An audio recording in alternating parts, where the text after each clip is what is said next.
చైతన్యవంతులుగా చేస్తాయి. ఆ విషయాన్ని నిరూపించింది ఇటీవల రాష్ట్ర వ్యాప్తంగా విడుదలైన విజయవంతంగా ప్రదర్శిస్తున్న శంకర్ దాదా జిందాబాద్ సినిమా. ఈ చిత్రంలోని గాంధీగిరి ప్రయోగంతో విశాఖ విద్యార్థులు విజయం సాధించారు. విశాఖపట్నం కంచెరపాలెంలో ఉన్న ప్రగతి జూనియర్ వొకేషనల్ కళాశాలలో సుమారు 80 మంది విద్యార్థులు ఉన్నారు. ఈ కళాశాలకు ఇంటర్మీడియట్ బోర్డు గుర్తింపు కూడా ఉంది. ఈ సంవత్సరంకు సంబంధించి తరగతులు ప్రారంభమై 2 నెలలు కావస్తున్న ప్రతి సంవత్సరం ఆర్టీసీ ఇస్తున్న బస్ పాసాలని ఈ ఏడాది ఇంకా ఇవ్వలేదు.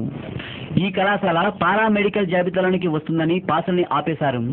తమలాంటి కళాశాల విద్యార్థులకు పాసులు ఇచ్చారని, తమకు బస్ పాసాలు ఇవ్వాలని కొన్ని రోజులుగా అధికారుల చుట్టూ తిరిగిన ప్రయోజనం లేదని విద్యార్థులు తెలిపారు.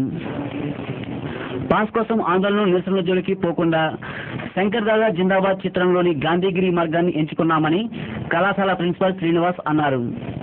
వీళ్ళకేమో 240 ఇవ్వడం మానేసి అయితే 420 ఇస్తాను లేదా పాస్ ఏమని అంటున్నారు.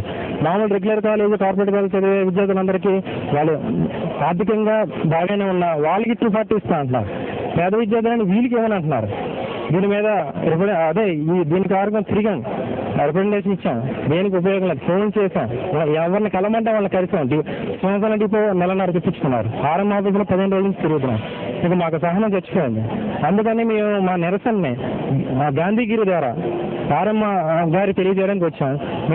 మేము మా పిల్లలు బొకేల ద్వారా 2 months మమ్మల్ని సఫర్ చేసినందుకు అభినందిద్దామని బొకేలు పెట్టుకుని వచ్చాం. పాస్ ఇచ్చే వరకు అధికారులకు ఫ్లవర్స్ ఇస్తామని విద్యార్థులు చెప్పారు. గాంధీగిరి మార్గం ద్వారా విజయం సాధిస్తామని ధీమా వ్యక్తం చేశారు. ఈ మార్గాన్ని ఎంచుకోవడానికి శంకర్ దాదా జిందాబాద్ చిత్రమే స్ఫూర్తి అని విద్యార్థులు అన్నారు. సో ఏంటంటే మేము ఎలాగైనా కాలేజ్కి రావాలి, మేము చదువుకోవాలి. కాబట్టి మాకు బస్ పాస్ వచ్చినంత వరకు ఇలాగే ప్రతిరోజు ఆర్టీసీకి వచ్చి గాంధీగిరి చేస్తాం. ఎందుకంటే దీన్ని ధర్నా చేయడం వల్ల, ఏదైనా గొడవ చేయడం వల్ల, ఈ మరొకలా చేయడం వల్ల, ఎందుకంటే దీనివల్ల మాకు యూజ్ లేదు, వాళ్ళకి యూజ్ లేదు. కాబట్టి శాంతియుతంగానే పోవాలని శంకర్ దాదా జిందాబాద్ చెప్పారు. కాబట్టి గాంధీగిరి ద్వారా మేము మా బస్ పాస్ సాధించుకోవాలని చెప్పేసి మేము ఇక్కడికి వచ్చాం.